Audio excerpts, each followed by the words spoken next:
महासागरीय परिसंचरण। समुद्री तट पर नंगे पैर चलने से कुछ जादुई सी अनुभूति होती है। पुलिन पर नम बालू, ठंडी पवन, समुद्री पक्षी, वायु में लवणीय गंध एवं लहरों का संगीत, सब कुछ सम्मोहित करने वाला प्रतीत होता है। ताल एवं झील के शांत जल के विपरीत महासागरीय जल हमेशा गतिमान रहता है। यह कभी शांत नहीं रहता। महासागरों की गतियों को इस प्रकार वर्गीकृत कर सकते हैं जैसे तरंगें, ज्वार भाटा एवं धाराएं। अब हम तरंगे पढ़ेंगे। तरंग क्या होती हैं? समुद्र तट पर गेंद से खेलते समय जब गेंद जल में गिर जाती है तो क्या होता है? यह दृश्य बहुत ही मनोरंजक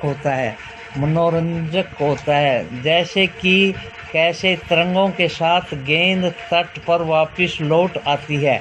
जब महासागरीय सतह पर जल लगातार उठता और गिरता रहता है तो इन्हें तरंग कहते हैं। यानी महासागरीय सतह पर जल लगातार उठता और गिरता रहता है, इन्हें तरंग कहते हैं। तूफान में तेज वायु चलने पर विशाल तरंगें उत्पन्न होती हैं। इसके कारण अत्यधिक विनाश हो सकता है। भूकंप, ज्वालामुखी, उद्गार या जल के नीचे भूस्खलन के कारण महासागरीय जल अत्यधिक विस्थापित होता है। इसके परिणामस्वरूप 15 मीटर तक की ऊंचाई वाली विशाल तरंगें, ज्वारीय तरंगें उठ सकती हैं, जिन्हें सुनामी कहते हैं। अब तक का सबसे विशाल सुनामी 150 मीटर मापा गया था।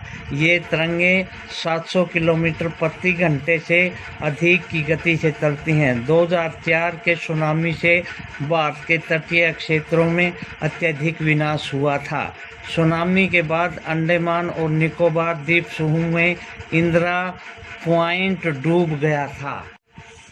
ज्वार भाटा, पानी का उतार चढ़ाव। दिन में 2 बार नियम से महासागरीय जल का उठना एवं गिरना ज्वार भाटा कहलाता है। जल का उठना एवं गिरना महासागर में, इसको ज्वार भाटा कहते हैं।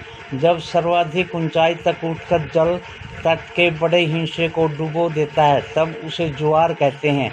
जब जल अपने निम्नतम स्तर तक वापस जाता है, तट से पीछे चला जाता है तो इसे भाटा कहते हैं। ज्वार सूर्य एवं चंद्रमा के शक्तिशाली गुरुत्वाकर्षण बल के कारण पृथ्वी की सतह पर ज्वार भाटे आते हैं। जब पृथ्वी का जल चंद्रमा के निकट होता है तो उसमें चंद्रमा के गुरुत्वाकर्षण बल से जल को आकर्षित होता है, जिसके कारण उच्च ज्वार आते हैं। पूर्णिमा एवं अमावस्या के दिन में सूर्य, चंद्रमा एवं पृथ्वी तीनों एक सीध में होते हैं और इस समय सबसे ऊंचे ज्वार उठते हैं।